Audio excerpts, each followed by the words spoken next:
담배꽁초를 입에 문 채 냉정하고 침착하며 매우 날카로운 범죄 심리학의 배가 조금은 낯설지만 우리가 알고 있던 미스터 빈이 이번엔 현명한 파리 총경감의 매글의 역을 맡았다.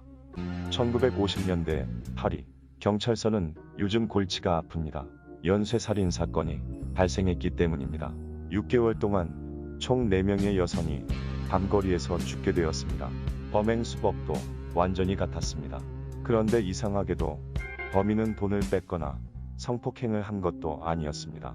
사건 현장에는 어떠한 유용한 실마리도 없었습니다. 이것은 범인의 범행 수단이 매우 뛰어나다는 것을 증명합니다. 이로 인해 도시가 술렁거리고 여자들은 혼자서는 감히 밤길을 걷지 못하게 됩니다. 5번째 살인 사건이 일어나고 범인을 5달 동안 못 잡은 로원 애킨슨을 추궁하는 장관. 하지만 지금 살해된 여성들은 모두 짙은 갈색의 머리카락을 가졌다는 특징만 있을 뿐 범인은 아무런 증거도 남기지 않은 상황이라 쉽게 해결될 것 같지는 않습니다. 며칠 후 매그리 형사는 지인들 모임에 참석하게 되고 어느 한 정신과 의사친구한테서 살인범의 심리를 듣게 됩니다. Like this, a completely random, simple, female killer must have been insulted by women in life.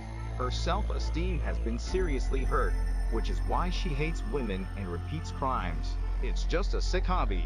Besides, based on his years of experience in medicine, many criminals show off their crimes to conceal one's weakness in life. They're all pretty good at crime. People who don't seem to be able to do this often say they're good elsewhere. 그날 밤 매그리 형사는 깊은 생각에 잠깁니다.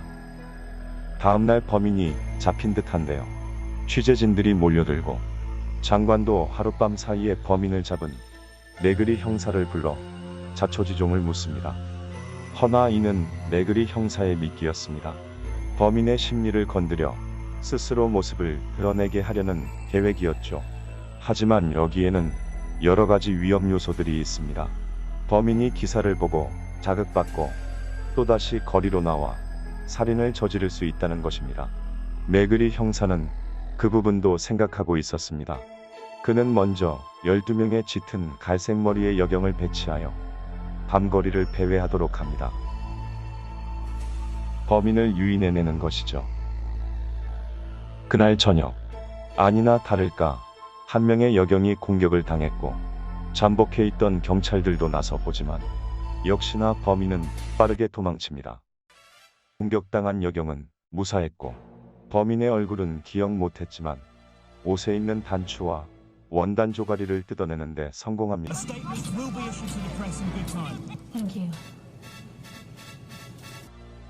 경찰은 단추와 옷감에 관한 정보로 가장 적합한 용의자인 마르셀을 찾아내는데 성공합니다. 마르셀은 매글의 형사의 방문을 기다렸다는 듯이 자신이 준비한 알리바이를 말합니다. 이에 매글의 형사는 더욱더 마르셀을 범인으로 의심하고 그를 서까지 데려갑니다.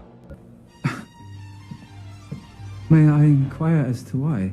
추가로 그가 범행 직후 벌인 외투에서 담배 자국 등 여러 증거들이 확인되고 한동안 도시를 들썩이던 살인범은 잡히게 되었습니다.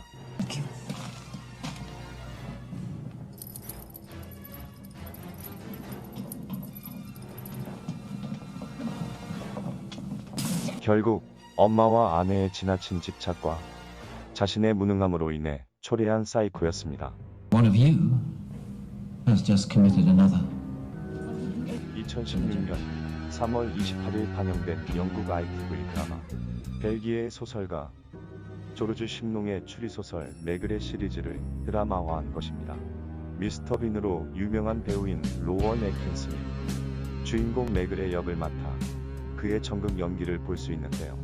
다소 진부한 내용의 미스터리 추리극이지만 우리가 알고 있던 코미디의 제왕 미스터 빈이 연쇄 살인범을 쫓는 형사 매글의 역으로 변신해서 진지하게 연기하는 모습을 보는 재미가 있었습니다.